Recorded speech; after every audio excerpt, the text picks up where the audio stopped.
The Hunters and the Hunt. The Hunters are a group of warriors who are dedicated to keeping their region safe by hunting down beasts, or anything other than beasts if need be, that pose a threat. Hunters are agile fighters armed with a trick weapon, a transforming melee weapon in the right hand, and a firearm in the left. They do not employ shields, but rather take advantage of their mobility in order to avoid attacks.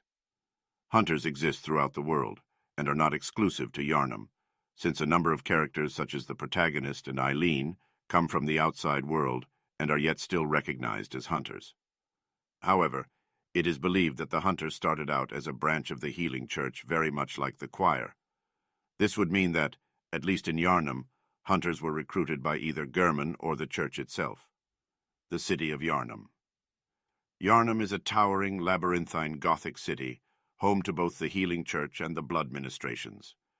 As no evidence of the existence of a ruling body is provided in the game, one may presume that the Healing Church controls the city, at least indirectly. The church focuses around healing by infusions of blood. Miraculously, blood healing can repair wounds and cure or hinder diseases. Yharnam's whole culture became focused on blood, even to the point of blood-based drinks surpassing alcoholic beverages as the most commonly consumed. Yharnam's populace is apparently viewed as insane or degenerate by the wider world, and the citizens have become extremely distrustful of non-natives as a result. The Red Moon. The Red Moon is a nightmare revealed after slaying Rom, the vacuous spider who had placed a veil over the world to keep the secret of the true nature of the world from its residents. The servants of Amygdala become fully powered, the beasts become more ravenous, and the children of Amygdala are visible at last.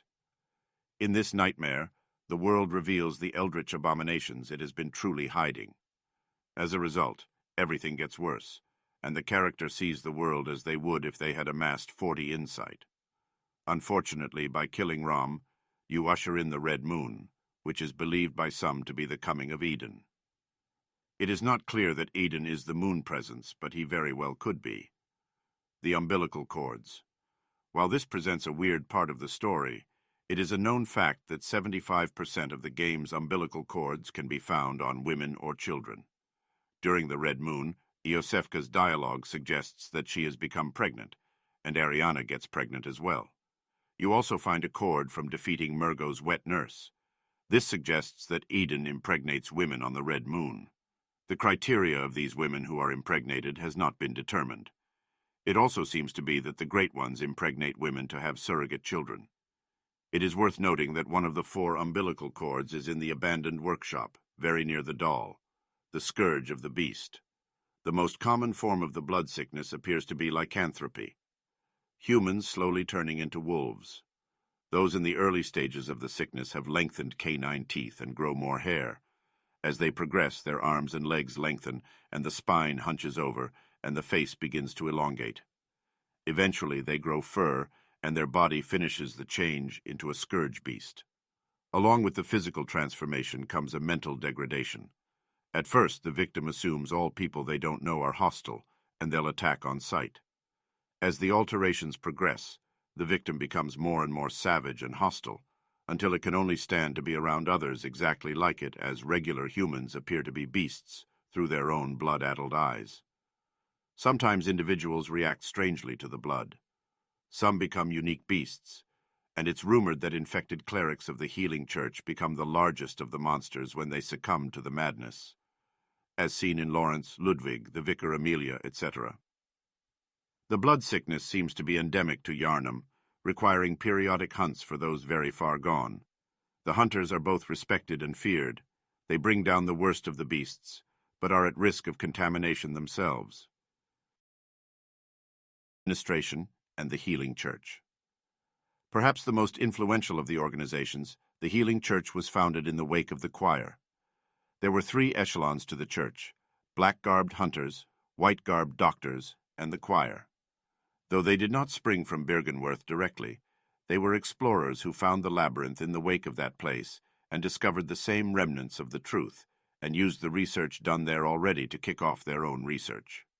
However, their form of metamorphosis began with blood ministrations and their research experiments with the blood.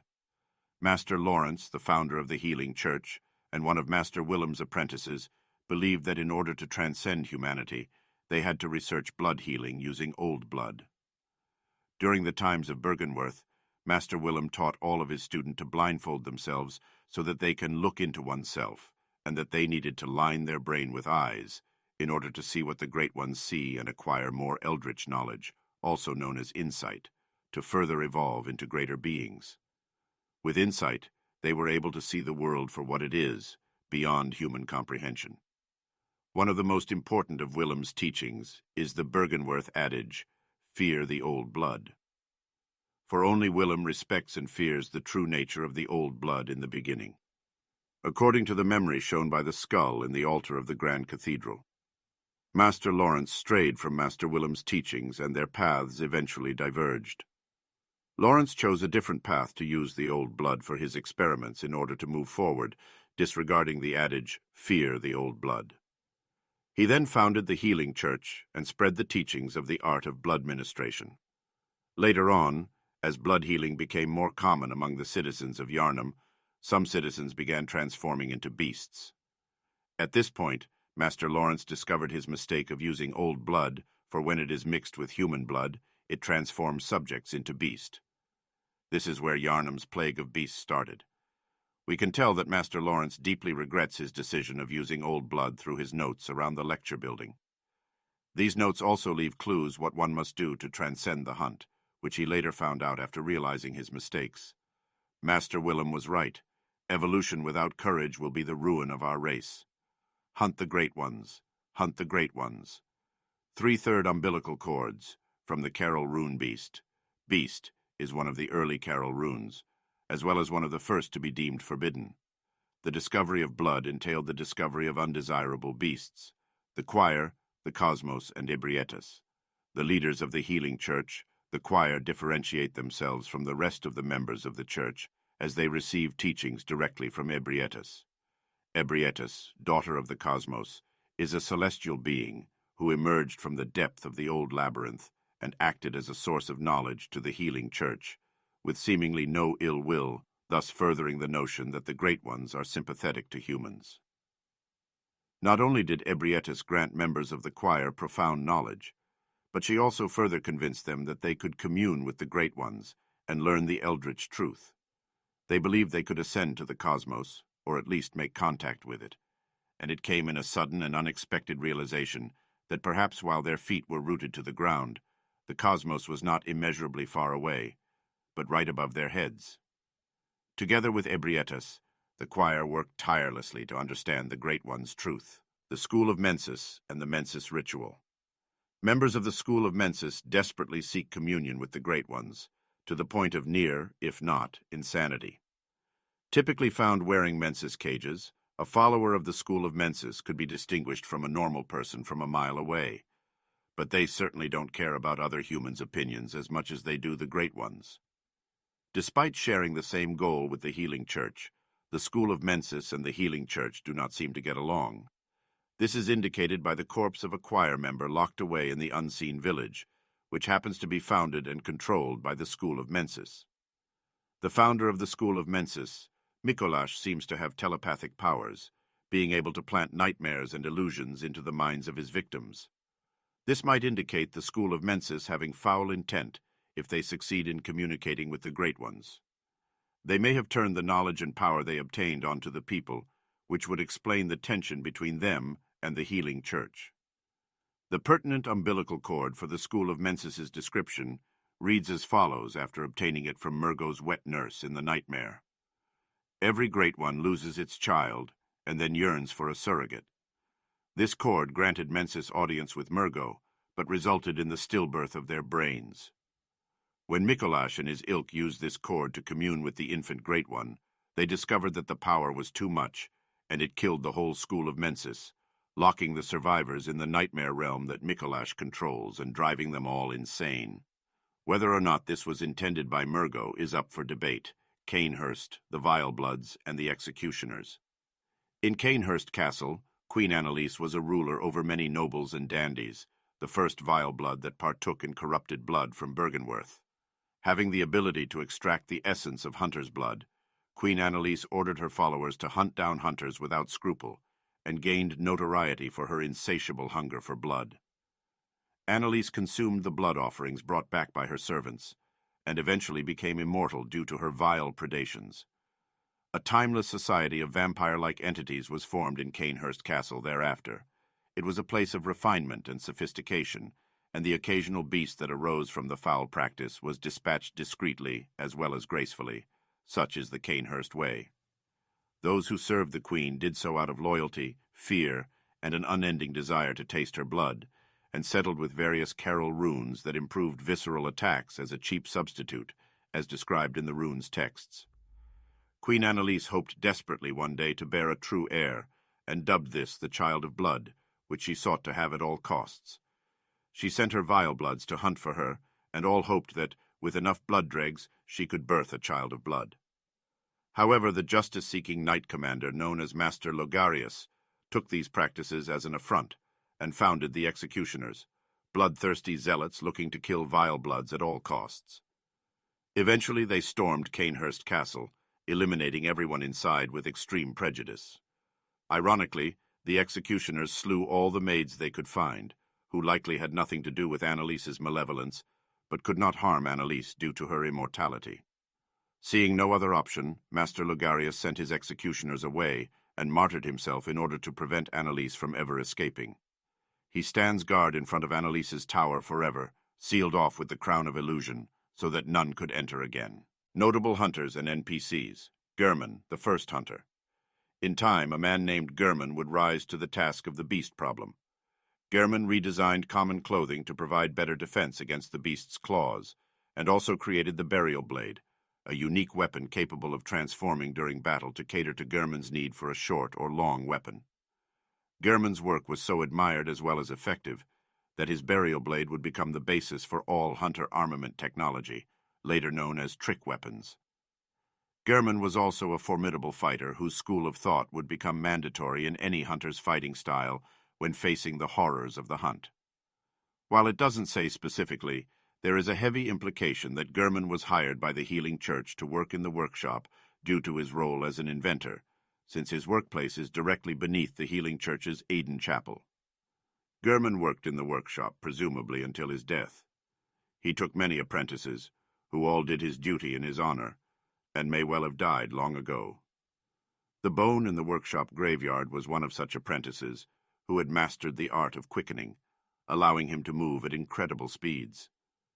Periodically, the doll can be seen mourning at the same grave from which the bone is retrieved, leading some to speculate that this hunter was incredibly powerful, and was one of the few to get close to defeating the moon presence, making it possible that he was a viable replacement surrogate to take German's place in the dream. The description of the umbilical cord found in the old abandoned workshop states, "Every great one loses its child, and then yearns for a surrogate." The third umbilical cord precipitated the encounter with the pale moon, which beckoned the hunters and conceived the hunter's dream. According to this umbilical cord, we can infer that German became the substitute child of the moon presence, or that German was the one who summoned the moon presence itself, and was then chosen. There are a few ways this could go, depending on who summoned the moon presence. There just hasn't been enough lore discovered to fit any one claim of the creation of the hunter's dream. For what purpose does the surrogate child exist? Could this mean that they possess some emotions, or is it for an entirely different reason? We may never know for sure. Secret dialogue of German that strongly suggests that he is trapped in the hunter's dream for far too long and wants someone to free him. It also seems that he knows Master Willem and Lawrence during times of Bergenworth from this dialogue. Ludwig, first hunter of the Church. Ludwig was acknowledged as the first hunter of the Healing Church. Ludwig fought with heavy weapons that were meant to mortally wound his enemies, an irony since the Healing Church is normally dedicated to saving lives. Nonetheless, this became a tradition among church hunters, who employed heavy weapons just like Ludwig did. Moreover, Ludwig is also likely the first to recruit normal Yarnamites to join the hunter's rank, since the beasts are many. Eventually he fell victim to the old blood and changed into a monstrous beast wielding the holy moonlight blade. Eileen the Crow. In time, hunters needed to receive blood ministrations in order to compete with the beasts they hunted, as a kind of all-or-nothing gamble. However, many hunters would fail and become obsessed with, infected by, and eventually overcome by the blood, becoming beasts themselves. For this, the hunter of hunters did their duty, ending the lives of these madmen with grace and dignity. Eileen Sett says that they were buried in a foreign and respectful way, rather than the vile way of Yarnum, which I assume is cremation on a pyre or cross, and references a sky burial, which is a practice in which a body is dismembered and left out for the carrion birds, such as a crow, to eat. However, there is one interesting note. It says that the hope for the sky burial is that the hunters would find rest and solace in a hunter's dream. This leads to some fairly open-ended speculation on what the dream actually is, or means. The player. The player is a foreigner who has journeyed to Yarnum in search of curing an unspecified disease with Yarnum's famous blood ministration. Seeking pale blood, the protagonist signs a contract with a man in a wheelchair, who some speculate is Carol the runesmith, vowing to serve the city of Yarnum as a hunter. Jura, retired hunter. A member of the Powdered Kegs, Jura renounced his title of hunter when he failed to protect Old Yarnum. Stubborn as always, Jura remained in Old Yarnum as he watched the inhabitants of his town slowly decayed into beasts, but insists on protecting them nonetheless.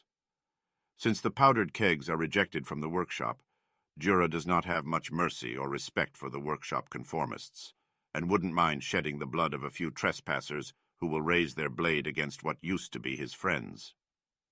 Alfred. Alfred is a hunter as well as an executioner. He has sworn to slay beasts as well as the vile bloods of Canehurst Castle sworn to Queen Annalise.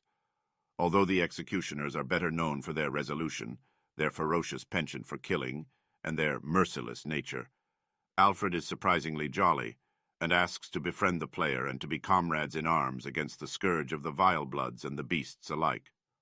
Father Gascoigne and Henrik. Father Gascoigne came from a foreign land where he was referred to as Father, leading to the belief that he was a cleric or a priest in his former home. No rank or title in Yarnum is referred to as Father, which implies he obtained this title before coming to Yarnum. Gascoigne had been living with the blood sickness for quite some time, which may have had something to do with his relocation to Yarnum and the joining of the healing church. It is unclear whether he had the sickness before coming to Yarnum, but he had the sickness long before he met the player. As a powerful hunter, he is able to contain his beastly form, even though he is infected. He seems to have set aside his affiliation with the healing church to become a hunter, seen by his hunter axe and pistol. On the other hand, he seems to be eliminating everyone who tries to enter the tomb of Odin, and is in possession of the key to the tomb's gate that leads to Cathedral Ward. So it might be that the church has employed him to protect their headquarters from the scourge. He is, or once was, a black cleric, which is apparent by his garb. Church hunters who wear black garb are notorious for targeting potential victims before signs of sickness manifest themselves. This can explain his paranoid behavior towards you before the battle, saying, "You'll be one of them, sooner or later." His mania may have been a result of his progressive transformation taking a toll on his mind, or of him succumbing to the bloodlust of the hunt. After helping the player defeat the cleric beast, it seems Father Gascoigne made his way to the tomb of Eden. It seems either his condition started to worsen and dramatically reduce his sanity, or he had a change of heart. Either way, at that point he saw all people infected by the plague as beasts. His is more closely related to the curse having a toll on his mind due to the fact that the townsfolk view you in the same manner. Though once his mind became warped like this, his wife Viola would always play the music box to somehow restore his sanity and humanity. Notice this time you do not find the music box near. Thus, Gascoigne attacked his own wife, killing her, and in turn allowing the curse to fully overtake his body. Once you've obtained the music box, Gascoigne is far too gone to return back to himself. Though the box still has effects on him, it cannot impede the ailment any longer. This is why he transforms into a lichen-like beast once he is near death, or much faster if exposed to the music box's now haunting melody. Henrik is an old hunter, partner of Gascoigne.